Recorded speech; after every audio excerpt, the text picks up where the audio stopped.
Pernahkah kamu merasa seperti roda kecil di dalam mesin raksasa?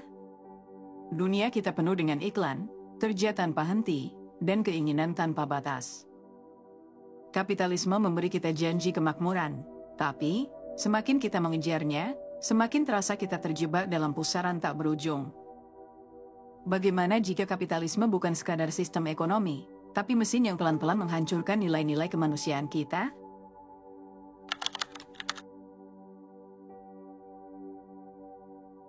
Kapitalisme adalah sistem ekonomi yang berlandaskan kepemilikan pribadi atas alat-alat produksi dan perdagangan yang bertujuan untuk meraih keuntungan. Dalam kapitalisme, pasar menjadi pusat dari segala aktivitas ekonomi. Harga barang dan jasa ditentukan oleh permintaan dan penawaran. Sebagai sebuah konsep, kapitalisme menawarkan janji kemakmuran dan inovasi, memungkinkan individu untuk memiliki kebebasan dalam berinvestasi, berbisnis, dan memperoleh kekayaan. Namun, apakah semua janji ini benar-benar membawa manfaat bagi semua orang? Jika kita melihat sejarahnya, kapitalisme bukanlah sistem ekonomi yang pertama muncul di dunia. Ia mulai berkembang di Eropa pada abad ke-16 dan ke-17, bersamaan dengan lahirnya perdagangan global. Namun, kapitalisme benar-benar menemukan bentuknya pada masa revolusi industri di abad ke-18 dan ke-19. Saat itu, industri mulai menggantikan pertanian sebagai sektor ekonomi utama, dan muncul kelas baru yang mengendalikan alat-alat produksi. Mereka inilah yang kemudian kita kenal sebagai kaum kapitalis. Karl Marx, dalam bukunya yang terkenal, Das Kapital, mengkritik kapitalisme sebagai sistem yang eksploitatif.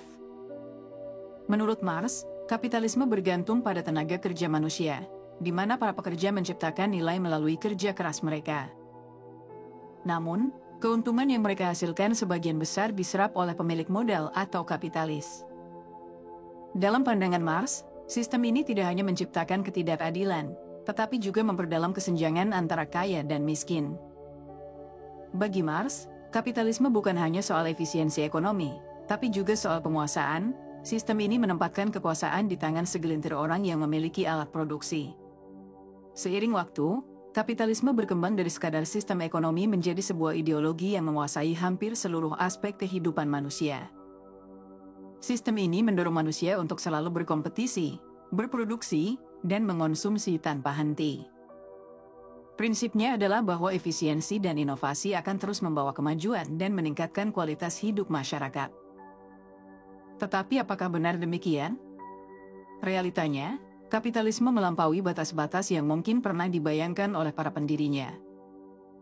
Hari ini, kita melihat bagaimana ketimpangan ekonomi terus melebar. Segelintir orang memiliki kekayaan yang setara dengan gabungan kekayaan miliaran orang lainnya. Alasan utama dari ketimpangan ini adalah karena kapitalisme secara alami menguntungkan mereka yang sudah memiliki modal, sementara mereka yang tidak memiliki modal tetap terjebak dalam siklus kerja yang berat tanpa peningkatan kesejahteraan yang signifikan. Kapitalisme modern juga telah memperluas cengkeramannya ke dalam kehidupan sehari-hari kita, membentuk cara kita bekerja, berpikir, dan bahkan apa yang kita anggap bernilai.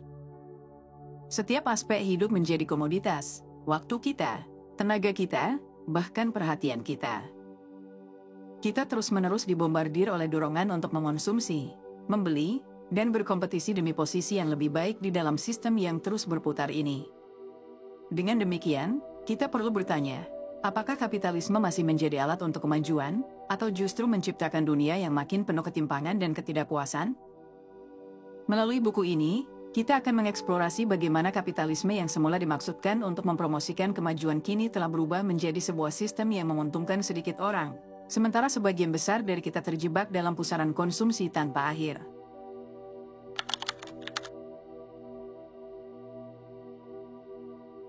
Kapitalisme bukan hanya sistem ekonomi yang mengatur produksi dan konsumsi. Ia juga menciptakan pola pikir dan kebiasaan yang berdampak pada cara kita memandang diri sendiri dan dunia di sekitar kita. Dalam kehidupan sehari-hari, kita seringkali tanpa sadar terpengaruh oleh budaya kapitalisme yang menekankan kompetisi, kesuksesan material, dan konsumerisme. Dampaknya tidak hanya terbatas pada kebiasaan ekonomi kita, tetapi juga pada kesehatan mental dan kesejahteraan psikologis.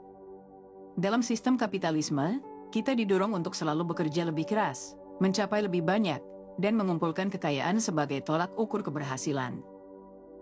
Ini menciptakan tekanan besar bagi banyak orang untuk memenuhi standar yang hampir mustahil. Tidak hanya itu, iklan dan media sosial kerap memamerkan gaya hidup mewah yang menjadi standar ideal bagi banyak orang. Pengaruh ini membuat banyak dari kita merasa harus terus berjuang untuk memenuhi harapan sosial yang tidak realistis. Konsumerisme menjadi jalan keluar yang ditawarkan kapitalisme untuk mengisi kekosongan atau ketidakpuasan. Namun, penelitian menunjukkan bahwa pengejaran kebahagiaan melalui konsumsi justru dapat meningkatkan ketidakpuasan dan merusak kesehatan mental kita. Tim Kasser, dalam bukunya The High Price of Materialism, menjelaskan bahwa ketika kita terlalu fokus pada tujuan-tujuan material, kita justru menjadi lebih tidak bahagia dan kurang puas dalam hidup. Kasser menemukan bahwa individu yang sangat terpengaruh oleh nilai-nilai materialistis cenderung mengalami tingkat kecemasan, depresi, dan stres yang lebih tinggi. Mereka merasa bahwa nilai diri mereka ditentukan oleh apa yang mereka miliki, bukan siapa mereka. Ini adalah efek samping dari kapitalisme yang menjadikan pencapaian material sebagai tolok ukur kesuksesan dan harga diri. Selain itu, kapitalisme mendorong kita untuk selalu bersaing, tidak hanya dengan orang lain, tetapi juga dengan diri kita sendiri. Banyak dari kita merasa terus-menerus harus lebih produktif dan lebih sukses dari hari kemarin. Pola pikir ini dikenal sebagai hustle culture, di mana kerja keras dan kesibukan dipandang sebagai sesuatu yang positif dan bahkan diperlukan. Tetapi, kenyataannya, budaya ini dapat menyebabkan burnout atau kelelahan mental yang serius. Kita merasa bersalah jika beristirahat, karena kapitalisme mengajarkan kita bahwa waktu adalah uang.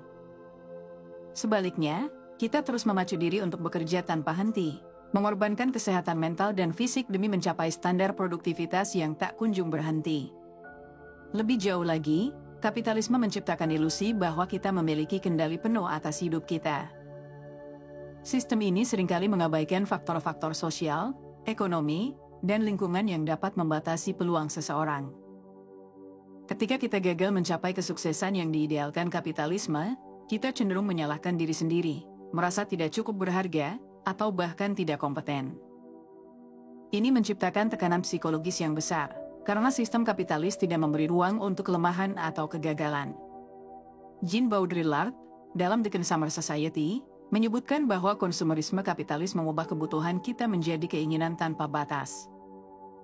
Ini berarti kita selalu merasa ada yang kurang atau belum cukup dalam hidup kita. Iklan-iklan kapitalis dengan cerdik memanfaatkan ketidakpuasan ini, meyakinkan kita bahwa produk baru atau pengalaman tertentu adalah solusi untuk mencapai kebahagiaan. Padahal, ketika kita berhasil memperoleh hal-hal tersebut, rasa puas itu bersifat sementara. Tidak butuh waktu lama sebelum kita kembali merasa kurang, dan siklus konsumsi pun berlanjut. Kapitalisme membentuk psikologi kita untuk terus mencari sesuatu yang lebih, memandang diri kita hanya sebagai alat produktif, dan menghubungkan kebahagiaan dengan materi. Namun, konsekuensinya adalah bahwa banyak dari kita akhirnya merasa lelah, cemas, dan terasing dalam upaya tanpa akhir untuk memenuhi tuntutan yang tak ada habisnya.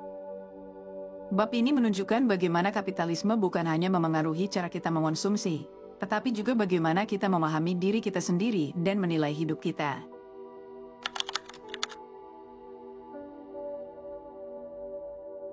Kapitalisme sering diklaim sebagai sistem yang mendorong kemajuan dan peningkatan standar hidup. Namun, di balik narasi tersebut, kapitalisme juga menyimpan masalah yang mendasar, ketidaksetaraan sosial dan ekonomi.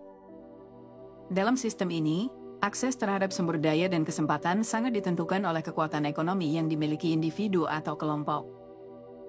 Semakin besar modal yang dimiliki, semakin besar pula peluang untuk mempertahankan dan memperluas kekayaan. Hal ini menciptakan jurang ketimpangan yang semakin melebar antara mereka yang kaya dan yang kurang beruntung. Data terbaru menunjukkan bahwa ketidaksetaraan kekayaan global telah mencapai tingkat yang mengkhawatirkan. Berdasarkan laporan dari Oxfam pada 2023, hanya 1% orang terkaya di dunia memiliki kekayaan yang setara dengan sekitar 99% populasi lainnya. Ini berarti, sebagian besar sumber daya ekonomi terkonsentrasi di tangan segelintir orang. Mereka memiliki akses tak terbatas ke pendidikan, perawatan kesehatan, dan peluang bisnis, sementara sebagian besar populasi berjuang untuk memenuhi kebutuhan dasar sehari-hari. Jika tren ini terus berlanjut, Ketidaksetaraan ini akan semakin mengakar dan mempersempit akses kesempatan bagi mereka yang lahir dalam keluarga berpenghasilan rendah. Untuk lebih memahami dampak ketidaksetaraan yang diciptakan kapitalisme, mari kita simak sebuah kisah sederhana tentang seorang perempuan muda bernama Maya. Maya tumbuh di pinggiran kota besar dan berasal dari keluarga yang hidup dalam keterbatasan ekonomi. Ayahnya bekerja sebagai buruh konstruksi, sementara ibunya menjahit pakaian di rumah untuk menambah penghasilan keluarga. Meskipun kedua orang tuanya bekerja keras, pendapatan mereka hanya cukup untuk memenuhi kebutuhan dasar keluarga, seperti makanan, sewa rumah, dan biaya sekolah Maya. Sejak kecil, Maya sudah terbiasa membantu ibunya setelah pulang sekolah, berharap bisa meringankan beban keluarga. Ketika Maya lulus SMA, ia bercita-cita untuk melanjutkan pendidikan di perguruan tinggi, karena ia tahu bahwa pendidikan adalah kunci untuk keluar dari siklus kemiskinan. Namun, biaya pendidikan yang sangat tinggi membuat impian tersebut hampir mustahil. Dengan berbagai upaya, ia berhasil mendapatkan pekerjaan sebagai kasir di sebuah minimarket, sambil menyisihkan sebagian kecil pendapatannya untuk biaya kuliah. Namun, pekerjaan Maya tidak memberikan cukup pendapatan untuk menyokong impian kuliahnya. Ia harus bekerja lebih lama, bahkan mengambil 2 atau 3 shift per hari. Sementara itu, biaya hidup terus meningkat, terutama harga sewa tempat tinggal, bahan makanan, dan kebutuhan pokok lainnya. Maya mendapati dirinya terperangkap dalam rutinitas yang melelahkan, bekerja keras hanya untuk tetap bertahan hidup, tanpa peluang nyata untuk mencapai impian atau memperbaiki kondisi ekonominya. Kisah Maya adalah potret dari banyak orang di dunia kapitalis yang bekerja tanpa henti namun tetap sulit mencapai kemapanan finansial. Ketidaksetaraan yang dialami Maya bukan hanya soal perbedaan penghasilan, tetapi juga akses terhadap kesempatan.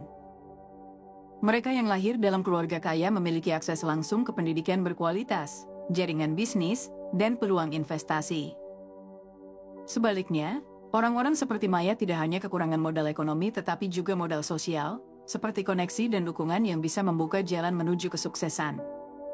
Secara global, kapitalisme tidak hanya menciptakan jurang kekayaan antara individu tetapi juga antara negara. Negara-negara berkembang seringkali terjebak dalam lingkaran utang dan ketergantungan pada negara maju. Mereka menjadi pemasok tenaga kerja murah atau bahan mentah yang dibutuhkan oleh perusahaan multinasional dari negara kaya.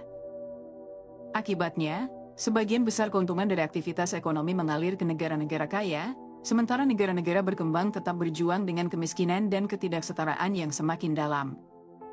Di balik janji-janji kapitalisme untuk membawa kemakmuran, terdapat struktur yang menguntungkan segelintir orang dan membatasi banyak lainnya.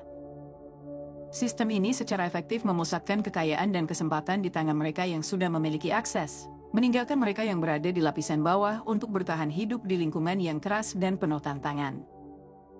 Seperti yang dirasakan oleh Maya, banyak orang harus bekerja keras hanya untuk bertahan, tanpa kesempatan nyata untuk memperbaiki keadaan. Ketidaksetaraan sosial dan ekonomi yang diciptakan kapitalisme bukan hanya persoalan etika, tetapi juga ancaman bagi stabilitas sosial dan kemajuan. Ketika kesenjangan semakin melebar, rasa ketidakpuasan dan ketidakadilan semakin terasa. Untuk menciptakan dunia yang lebih adil, kita harus mulai mempertanyakan apakah kapitalisme yang ada saat ini masih relevan untuk semua, atau hanya melayani kepentingan segelintir orang.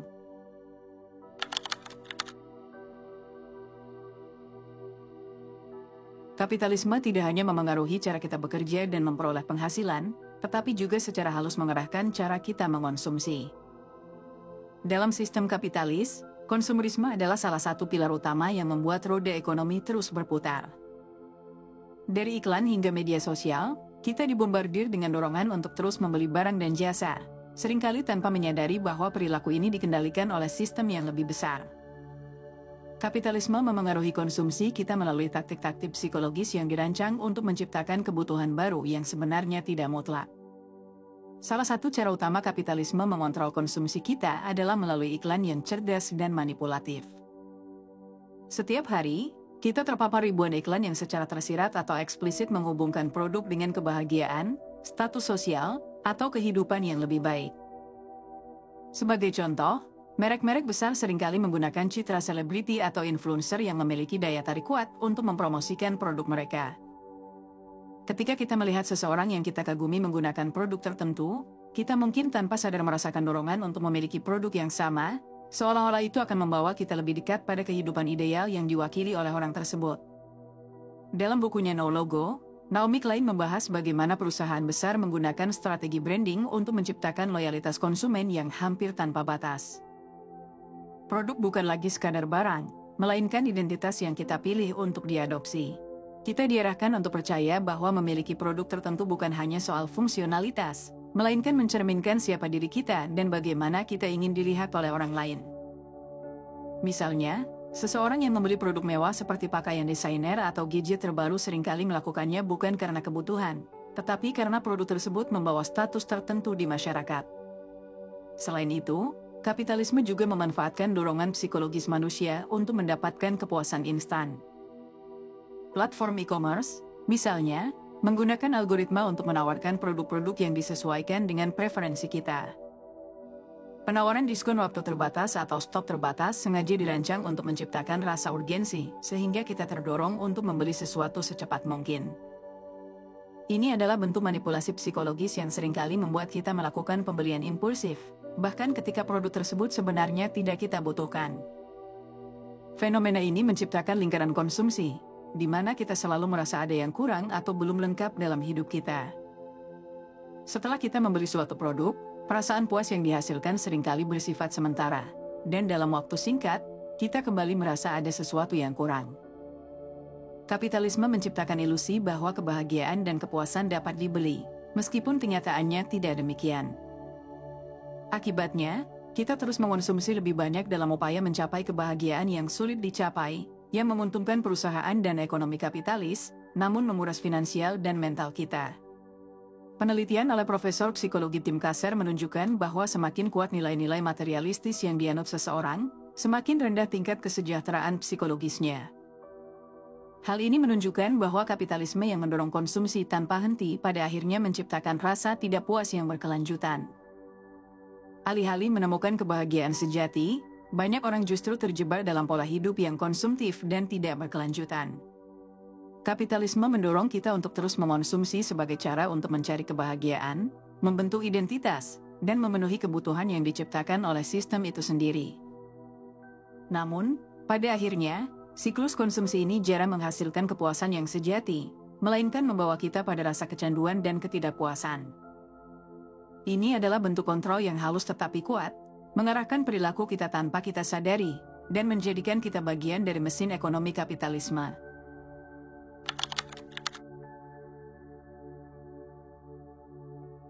Kapitalisme tidak hanya memengaruhi aspek ekonomi dan sosial, tetapi juga memiliki dampak mendalam terhadap lingkungan kita.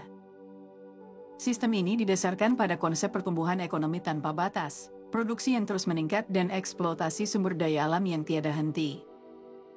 Akibatnya, kapitalisme menjadi salah satu penyebab utama dari krisis ekologi global, menciptakan ancaman nyata terhadap keberlanjutan bumi dan masa depan umat manusia. Dalam sistem kapitalis, perusahaan dan industri berlomba-lomba untuk memaksimalkan keuntungan. Salah satu cara yang sering mereka tempuh adalah dengan menekan biaya produksi, yang seringkali berarti mengorbankan keberlanjutan lingkungan. Misalnya, banyak perusahaan yang masih menggunakan energi berbasis fosil, seperti batu bara dan minyak bumi, karena lebih murah daripada beralih ke sumber energi terbarukan. Padahal, penggunaan bahan bakar fosil ini adalah penyumbang terbesar emisi karbon dioksida, yang memperparah pemanasan global dan perubahan iklim. Laporan dari IPCC memperingatkan bahwa jika emisi karbon tidak dikurangi secara drastis, suhu global bisa meningkat lebih dari 1,5 derajat Celcius dalam dekade mendatang, yang akan membawa dampak bencana seperti kenaikan permukaan air laut, peristiwa cuaca ekstrim, dan hilangnya keanekaragaman hayati. Namun, kapitalisme terus mendorong konsumsi dan produksi yang berlebihan, seolah-olah bumi memiliki sumber daya yang tak terbatas untuk dieksploitasi. Industri yang memproduksi barang-barang konsumen juga berkontribusi besar terhadap kerusakan lingkungan. Misalnya, industri tekstil, yang merupakan salah satu penyumbang polusi terbesar, menggunakan bahan kimia berbahaya yang seringkali dibuang ke sungai dan laut tanpa melalui proses pengolahan yang aman. Limbah industri ini mencemari air dan merusak ekosistem lokal, mengancam kehidupan tumbuhan dan hewan serta merugikan kesehatan manusia. Permintaan yang tinggi akan produk-produk murah dan cepat, Seperti fast fashion, semakin memperparah situasi ini, karena produksi besar-besaran ini tidak mempertimbangkan dampak ekologis jangka panjang. Selain itu, kapitalisme juga mengakibatkan penebangan hutan secara besar-besaran untuk memenuhi kebutuhan industri kayu, minyak kelapa sawit, dan peternakan. Hutan-hutan tropis yang merupakan paru-paru dunia terus ditebang untuk lahan pertanian dan perkebunan komersial. Proses ini menghilangkan habitat alami ribuan spesies, meningkatkan emisi karbon, dan mempercepat degradasi tanah. Data dari WWF menunjukkan bahwa dalam 3 dekade terakhir, lebih dari 30% hutan tropis dunia telah hilang, yang sebagian besar disebabkan oleh ekspansi industri. Lebih jauh, kapitalisme menciptakan siklus konsumsi yang berlebihan dan mengabaikan konsep keberlanjutan. Masyarakat terus didorong untuk membeli barang-barang baru, meskipun barang yang lama masih berfungsi. Ini menciptakan limbah yang sulit dikelola, terutama limbah elektronik yang mengandung bahan berbahaya. Data dari Global E-Waste Monitor memperkirakan bahwa pada tahun 2023 saja, dunia menghasilkan lebih dari 50 juta ton limbah elektronik, yang sebagian besar tidak diolah dengan benar, mengakibatkan pencemaran tanah dan air. Pada intinya, kapitalisme mendorong kita untuk terus-menerus mengonsumsi dan menghasilkan limbah dalam skala besar. Sistem ini jarang mempertimbangkan biaya ekologis yang sebenarnya, melainkan berfokus pada keuntungan finansial jangka pendek. Untuk mengatasi krisis ekologi ini, kita perlu mempertanyakan apakah sistem kapitalis yang tidak mempertimbangkan keberlanjutan benar-benar cocok untuk masa depan. Dunia membutuhkan pendekatan yang lebih bertanggung jawab, di mana pembangunan ekonomi dan pelestarian lingkungan dapat berjalan seiring, untuk memastikan bahwa kita dan generasi mendatang dapat hidup di bumi yang sehat dan layak huni.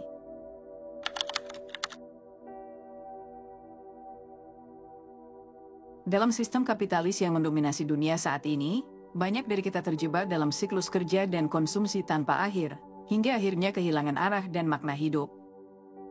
Sistem ini mengajarkan bahwa kebahagiaan dapat dibeli, bahwa pencapaian materi adalah tujuan utama, dan bahwa kesuksesan dapat diukur dengan angka dalam rekening bank.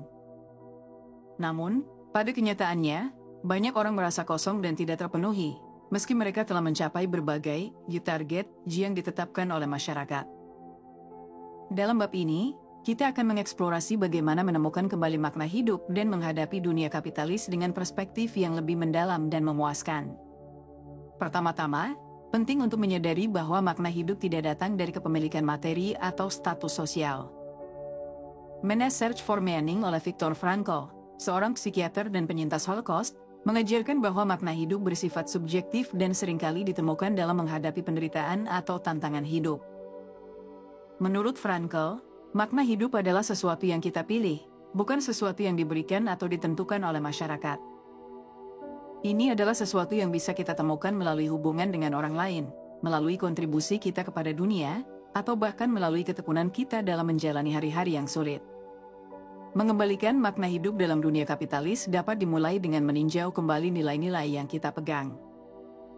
Alih-alih berfokus pada kesuksesan finansial semata, kita bisa mencoba untuk lebih fokus pada tujuan yang lebih besar atau lebih personal, seperti menjalani kehidupan yang bermakna atau memberikan dampak positif pada orang-orang di sekitar kita. Dengan mengalihkan fokus dari materi ke nilai-nilai yang lebih esensial, kita bisa mulai menemukan kepuasan yang lebih mendalam. Selain itu, membangun kembali hubungan dengan orang-orang di sekitar kita juga bisa memberikan rasa makna. Dalam dunia kapitalis yang seringkali mengisolasi, kita bisa menemukan kebahagiaan dan makna melalui ikatan sosial yang erat. Penelitian dari Harvard Study of Adult Development, yang telah berlangsung selama lebih dari 80 tahun, menunjukkan bahwa hubungan sosial yang berkualitas adalah faktor terbesar dalam mencapai kebahagiaan dan kesehatan mental. Saling berbagi pengalaman, mendengarkan, dan memberikan dukungan dapat membantu kita merasakan kehangatan dan rasa memiliki yang tidak bisa dibeli. Melibatkan diri dalam kegiatan yang memiliki tujuan lebih besar juga merupakan cara lain untuk menemukan makna di tengah dunia kapitalis. Banyak orang menemukan makna melalui kerja sukarela, berkarya, atau bergerak dalam gerakan yang bertujuan meningkatkan kesejahteraan sosial. Kegiatan-kegiatan ini bisa memberikan perasaan bahwa hidup kita berharga, bahwa kita bisa memberikan kontribusi yang nyata dan berdampak pada dunia. Di samping itu, kita juga bisa mencari makna dengan menjalani hidup secara lebih mindful, atau penuh kesadaran. Hidup dalam dunia kapitalis seringkali membuat kita menjalani hari dengan terburu-buru, tanpa memberi perhatian pada momen saat ini. Melalui praktik mindfulness, kita bisa belajar untuk menghargai momen-momen kecil dalam kehidupan, mulai dari menikmati waktu bersama orang terkasih hingga merasakan ketenangan dalam kesendirian. Pada akhirnya, mengembalikan makna hidup di dunia kapitalis bukan berarti kita harus menolak kapitalisme sepenuhnya, melainkan lebih kepada bagaimana kita bisa menjalani hidup dengan lebih sadar, mengutamakan kebahagiaan batin, dan menyadari bahwa tujuan hidup jauh lebih kompleks daripada sekadar pencapaian materi. Dengan menjalani hidup yang bermakna, kita bisa menghadapi tekanan dunia kapitalis tanpa kehilangan diri kita sendiri. Terima kasih sudah menemani dari awal sampai akhir, dan terima kasih buat kalian yang udah selalu dukung aku. Kalau kalian ada ide pembahasan buku selanjutnya, jangan lupa komen di bawah. Lalu like dan subscribe untuk lebih banyak pembahasan buku yang bisa merubah cara pandangmu terhadap dunia.